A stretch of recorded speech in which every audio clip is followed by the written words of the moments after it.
This week has seen Sudan launch its first ever women's football league, and the mass repatriation of Burundian refugees from Tanzania, numbering about 200,000, officially commenced. This is Africa Focus.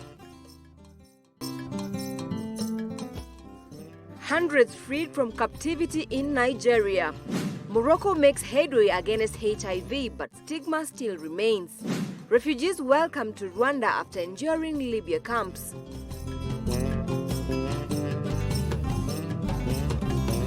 I'm Lenny Rashid, and our sign language interpreter today is Teresia Washira. Before we get into the main stories, let's take a look at the news that made the headlines around the continent this week. Images filmed during an organized tour by Sudanese-feared paramilitary rapid support forces RSF showed dozens of African nationals caught as they tried to cross into Libya illegally in a desert area called Guz Abdullah, about 100 kilometers north of Khartoum, where some of the detained Africans are being held. Sudanese paramilitaries said they have captured 138 Africans, including dozens of Sudanese, trying to enter neighboring Libya illegally. Sudanese-feared paramilitary rapid support forces RSF said those captured also included Chadian and Ethiopian nationals who were seized in a desert area bordering Libya, Chad and Sudan.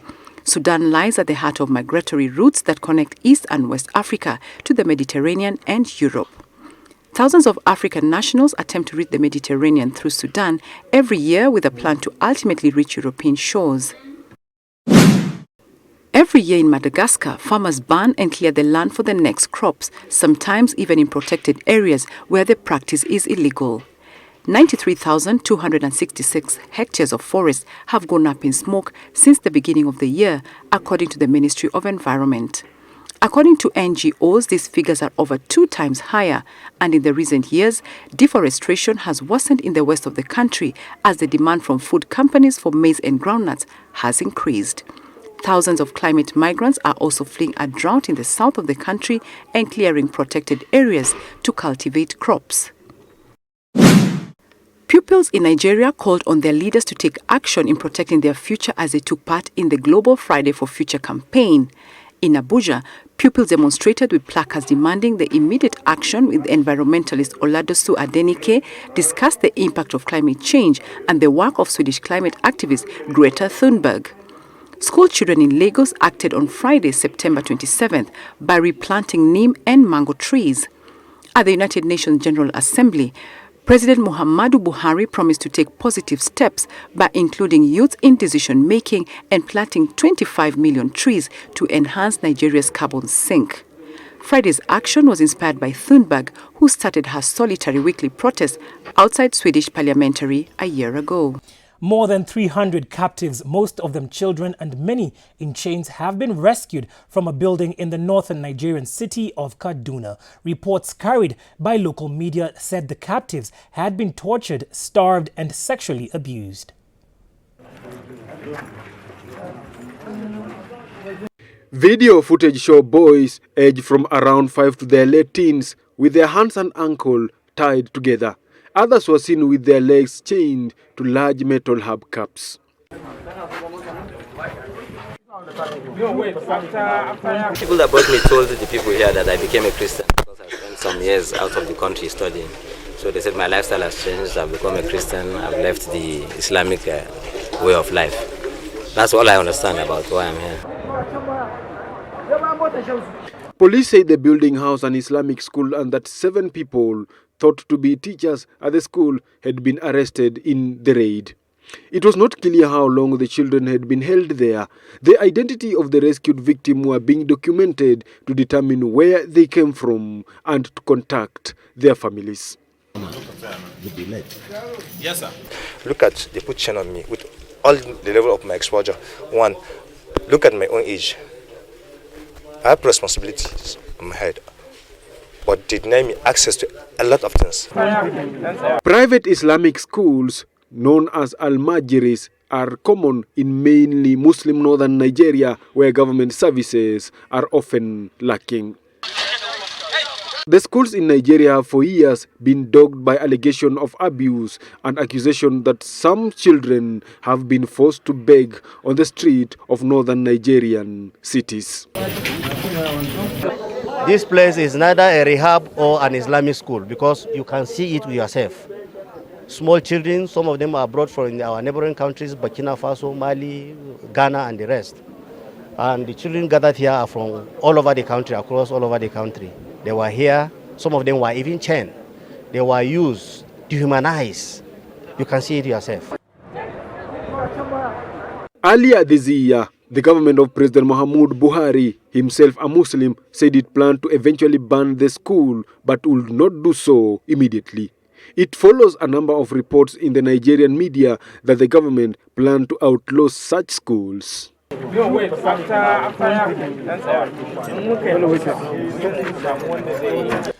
Morocco, the struggle against HIV and AIDS has been so successful in recent years that campaigners worry about losing funding for combating the virus. But for people living with the disease, it remains a heavy stigma. In Morocco, the struggle against HIV has been so successful in recent years that campaigners worry about losing funding for combating the virus. But for people living with the disease, it remains a heavy stigma. What allowed us to decrease infection rates is largely due to our work with the most exposed populations. And we have a lot of apprehension about the sustainability of the financing of this work if the Global Fund were to acquit the Morocco.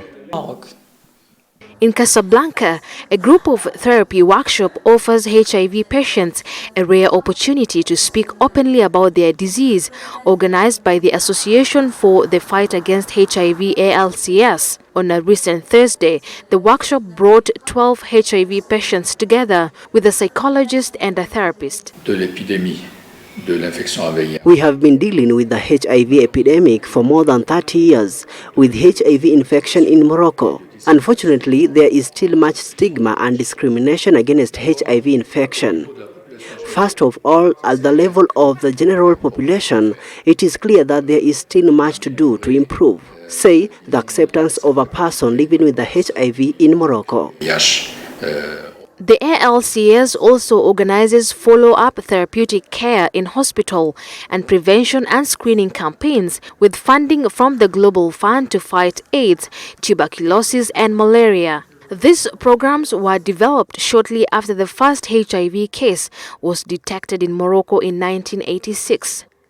This early start is partly why UNAIDS, the joint United Nations program on HIV/AIDS, calls Morocco a model country for its HIV response.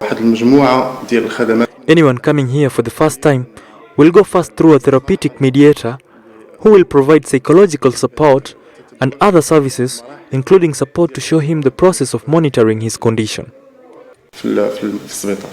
Morocco had 350 deaths from AIDS in 2018 from a population of about 35 million.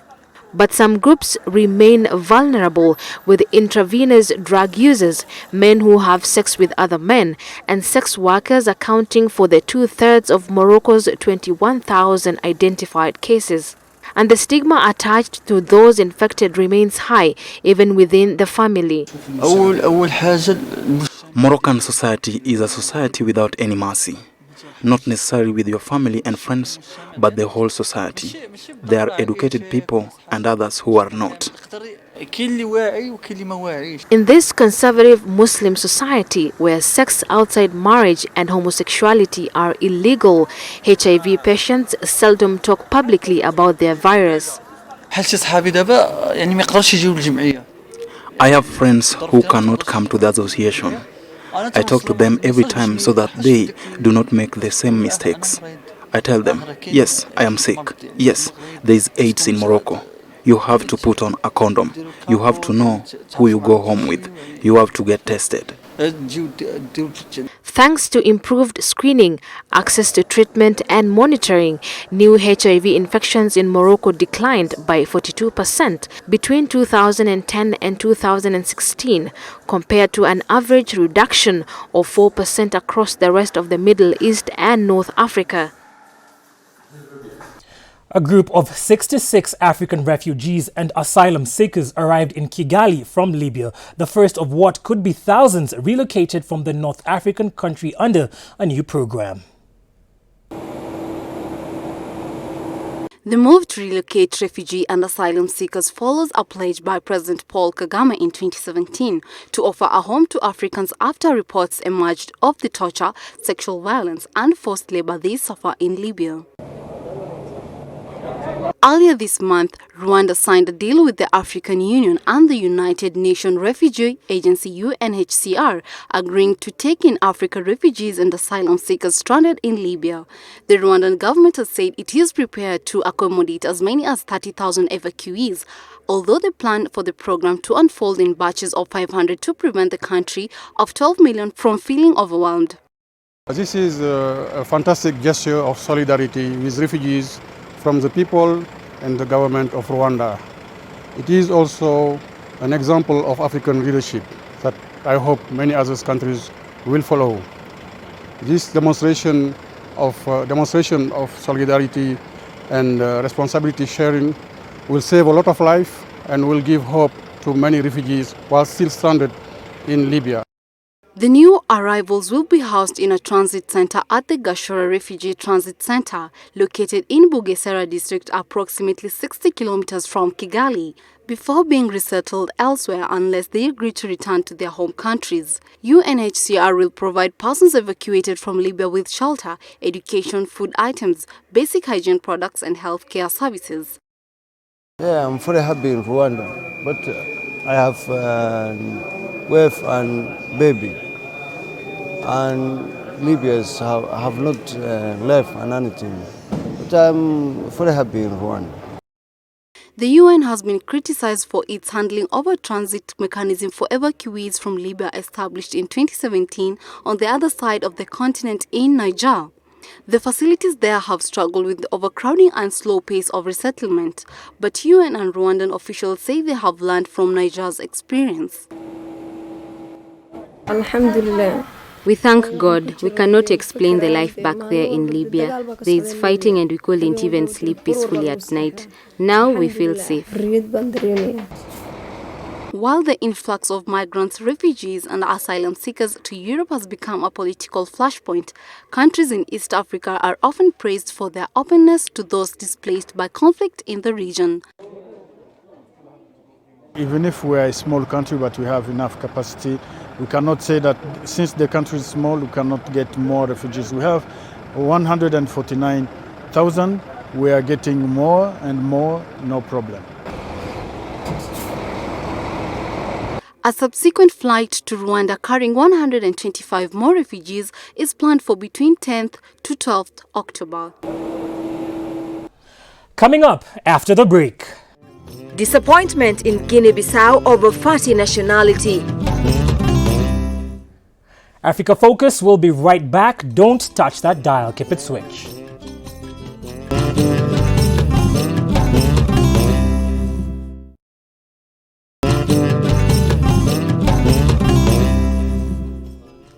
Welcome back to Africa Focus. Senegal's influential Mouride Brotherhood inaugurated a 30,000 capacity mosque in the capital, Dakar, touted as the largest in West Africa and rivaling its opulent peers in the Arab nations. Work on the Masalikul Jinnah Mosque began a decade ago on a swampy 6-hectare site in the poor area of Bop on land donated by the government of the 90% Muslim nation. The 60,000 M2 site is divided into 3 parts and we built the mosque in the middle. Et c'est au milieu que nous avons édifié la mosquée.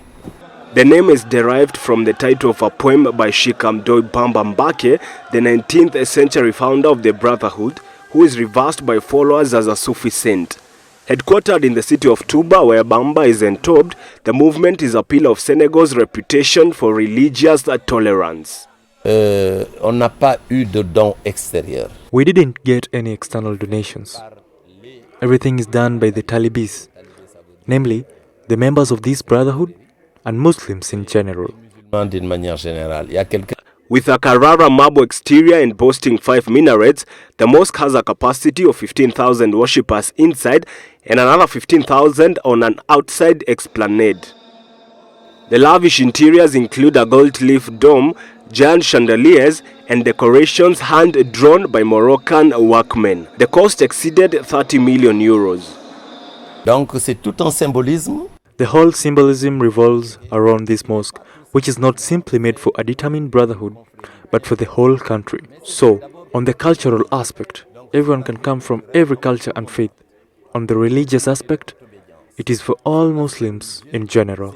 Tous les musulmans d'une manière générale, mais le privilège est revenu aux mourides, c'est les mourides qui l'ont initié et qui l'ont construit. Before its official opening, spectators were already gathering, some sleeping on the floor, while on scaffolding, painters worked on the Oriental-style decorations of the main door. I came today to visit because from tomorrow on, you won't be able to go in. There will be a lot of people. The Marabot came yesterday to visit. If you don't come during the day, you can't get in. So a lot of people have come today to get a spot.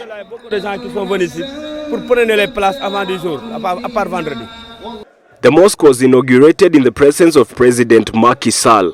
An Islamic institute, residence and museum are scheduled to be added to the complex in the future.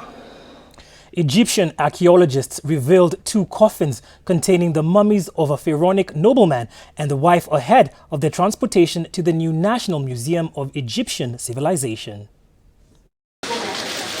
One of the mummies belongs to Senegal, who is said to be a key figure during the rule of both King Seti I and Ramses II. The 2 coffins are under restoration by Egyptian archaeologists who are currently sanitizing them. This is the mummy of Senegal, one of the noblemen of the New Kingdom of the 19th and 20th dynasty. He is one of the great engineers of the cemetery of Memphis. It is said that he had supervised the building of the tomb of Ramses II and Seti I. The coffins and mummies were on display in Hall 17 of the Egyptian Museum in Tahrir as part of a larger group of mummies discovered by French archaeologist Gaston Maspero in 1886. The unveiling of the coffins is the latest in a series of events carried out by Egyptian antiquities authorities who have brought attention to multiple ancient findings in recent months as they pave the way for the opening of a bigger museum. The royal mummies will be moved in a convoy, as we said before. We just wanted to show you how the transportation of antiquities takes place with great care and through procedures of the highest complexity. As you can see, it's a surgical procedure. It takes place with the utmost care. The Grand Egyptian Museum, which has been under construction for about 15 years, will officially open by the end of 2020. Antiquities will be moved to the new museum and the restoration of the gold-plated sarcophagus of Egypt's boy King Tutankhamun is underway ahead of its display there. Barcelona forward Ansu Fati has been cleared to play for the Spanish national team after he was granted a passport on Friday with the Football Federation, including him in their long list of players to travel to the Under-17 World Cup in Brazil next month. Fati, who was born in Guinea-Bissau in October 2002 and emigrated to Spain at the age of 6, became the second youngest footballer in history to play for Barcelona when he made his debut as a substitute in week 2 of the La Liga season, aged 16 years and 298 days. Born on October 31, 2002, Ansu Fati has made a long trip from the fields of Guinea-Bissau, where he played as a child until the age of 6, to Barcelona's Camp Nou Stadium, where the 16-year-old is now playing with some of the biggest stars in the world. In the house where he grew up, Fati's uncle Gibi Fati shows photos of the footballer as a child, dressed in traditional clothes, recalling how others used to tease him for his love of bread and butter. In Sao Paulo, his home neighborhood in the rundown suburbs of capital Bissau, the children yell, "Ansu Fati, Barca player," as they run around on ochre soil under the tropical trees. He was just 7 years old when he first came to Spain, and his startling talent meant he was invited to join Barcelona's prestigious youth academy, La Masia, aged 10. Within a year of arriving in Spain, Fati joined Sevilla. In 2012, he was enrolled in Barcelona's youth system. After being trained and molded from the Barca Academy, Fati finally made a starring start at the 2019-2020 season, scoring just 2 minutes into his full La Liga debut on a magical night, when he hardly put a foot wrong in front of over 80,000 astonished Camp Nou fans, who gave him a standing ovation as he left the field. Spain's national coach Roberto Moreno described Fati's debut for Barcelona as mind-blowing. Barcelona coach Ernesto Valverde spoke of him as a balanced boy who is at ease with himself. It was an incredible achievement for a boy from the impoverished West African nation that has never been known for football. However, Ansu Fati has been cleared to play for the Spanish national team after he was granted a passport with the Football Federation, including him in the long list of players to travel to the Under-17 World Cup in Brazil next month. Guinea-Bissau Football Federation Vice President Celestino Goncalves is not ready to see Fati take that direction. We are not going to rush things for Ansu, as he is still a kid. We are going to approach him little by little until he is integrated into the national team. It will not be easy. But imagine someone who left here at the age of 6. You can't just bring them back like that. That's why you first have to show him the reality of his country, and then he will understand. Malam Maricio, who coached Fati as a child, says that Fati used to play football wearing only socks or plastic sandals, easily dribbling the ball past bigger, stronger teammates. When Fati made his debut with Barca's first team at the end of August, the coach switched his allegiance from Real Madrid. In Guinea-Bissau, which is one of the world's poorest and most fragile nations, Fati is a source of national pride. We don't just have this project for Ansu Fati, but for all the Bissau Guineans who have double nationality and who play for another European team. We speak with all the players and we hope that they come back because we want to have a high-level team. Having picked Spain over Guinea-Bissau, Fati has been called up in the Spanish squad for the Under-17 World Cup, which starts on 26th of October to the 17th of November in Brazil. We say it is a loss for the Guinea-Bissau team, which is a team in progress, because players like Ansu Fati could help grow the quality of a team that has been in progress for quite a while. It will allow us to prepare better for the big 2 tournaments coming up, the African Nations Cup and the World Cup, which will take place in Qatar. Speaking to Spain's Onda Cero Radio last month, his proud father Bori Fati said that he had taught his son to be respectful and happy with everyone. At 16 years, over 304 days, he holds the records of being the youngest goal scorer in Barcelona's history, the 3rd youngest to score a La Liga goal anywhere ever. He is also the 2nd youngest player to ever play for Barcelona. Comic book fans turned out in droves to appreciate, celebrate, perform, compete, and share their love of the comic book culture at the 2nd edition of Comic-Con Africa in Johannesburg.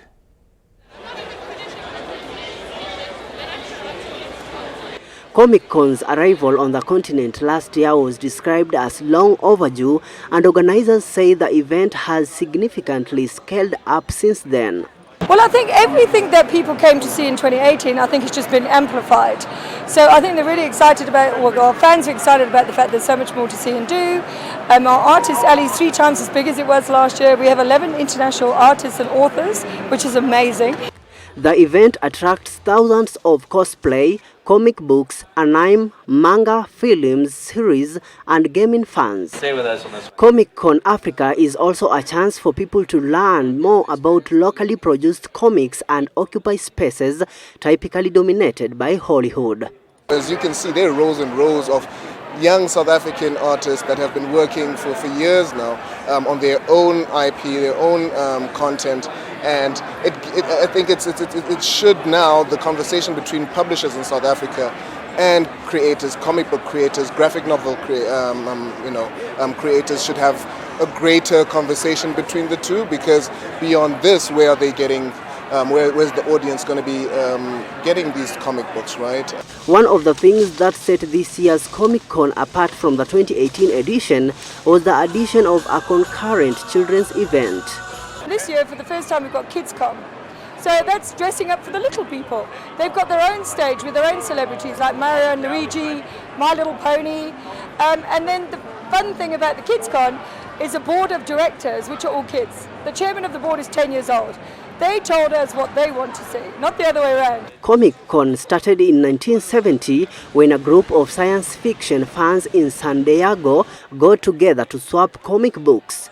It has since then grown into a globally recognized set of fantasy celebrations, drawing over 130,000 fans to events in London, Moscow, Delhi, Sydney, and Dubai. On Africa Focus, we love hearing from you, so make sure you get interactive with us on our various social media pages. Remember, you can view this program along with a wide array of other programs on DSTV channel 268, on Azam TV channel 138, and on Zuku channel 53. On behalf of the entire team here on Africa Focus, thank you for keeping us company on this exciting journey across the continent. Keep it switch.